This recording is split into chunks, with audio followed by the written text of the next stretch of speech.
پښتون ون ټلویزیون تازه او مهمو خبرونو ته مو رابولم.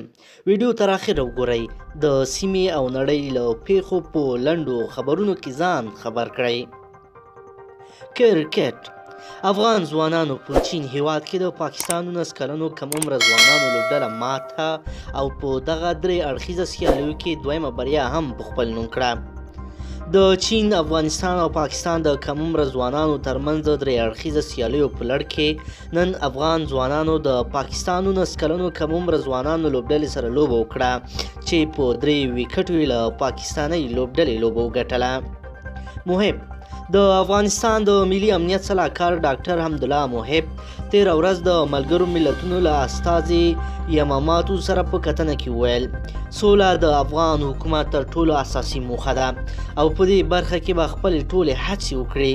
ده وویل سوله تر ټولو ډیر د افغان ولس اړتیا ده او دا د افغان حکومت به تر ټولو اساسي اهدافو کې راځي. ښاغلي محب زیاته کړه چې سولې ته د رسیدو لپاره باید ټول اړخونه همکاري وکړي او ملاتړ ته اړتیا ده. حکمتیار د حزب اسلامي مشر او د سولې او اسلامي عدالت ټاکنیز ټیم مشر ګلبدین حکمتیار په خپلو تازه څرګندونو کې ویلي دي چې ټاکنې ګټونکي نه لري او لنډمهاله حکومت دې رامنځته شي. نوموړي په خپلو خبرو کې ویل چې ولسمشریزې ټاکنې ګټونکی نه لري او کیدای شي چې دغه ټاکنې دوهم پړاو ته ولاړې شي.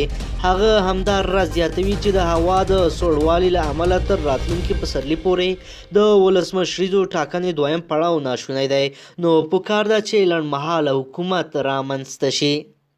غني افغان ولسمشر محمد اشرف غني د ننګرهار ولایت د هسکې مینې ولسوالۍ پر یو جومات د چاودنې د قربانیانو له کورنۍ سره په لیدنه کې وویل دا پیښه د بشریت او انسانیت پر وړاندې یو ستر ناوړه عمل ده چې د افغانستان دښمنانو ترسره کړ. د تېرې جمعې په ورځ د هسکې مینې د ولسوالۍ د جودري سیمې په یو جومات کې د جمعې د لمانځه پر مهال خونړۍ چاودنه وشوه او نن ولسمشر غني د دغې پیښې د قربانیانو له کورنۍ سره د غم شریکۍ لپاره دغه ولسوالۍ ته لاړ. ښاغلي غني یا د پیښه په سختو ټکو وغندله او زیاته کړه چې دا چاودنه په ملي او نړیواله کچه یو ستره فاجعه او د بشریت پر وړاندې یو لوی ناوړه عمل و چې د هیواد دښمنانو ترسره کړ. د امریکا د دفاع وزیر مارک اسپر په یو ناڅاپي سفر پلازمینې کابل ته راغلی دی. نوموړي د راتګ سره سم خبریالانو ته ویلي دي چې کابل ته د راتګ هدف دا دی چې د سولې یو تړون وشي او له سیاسي لارو په افغانستان کې روانه د څو لسیزو جګړه پای ته ورسیږي. مارک اسپر زیاتوي نوموړي ځکه کابل ته راغلی چې یو داسې سیاسي جوړجاړي ته لار پرانیزي چې د سولې په برخه کې شته ستونزې ختمې کړي او د وړاندې تګ لپاره تر ټولو غوره او مهمه لار پیدا کړي. د بدخشان د شورابک برېښنا بند جوړ او ګټې اخیستنې ته وسپارل شو.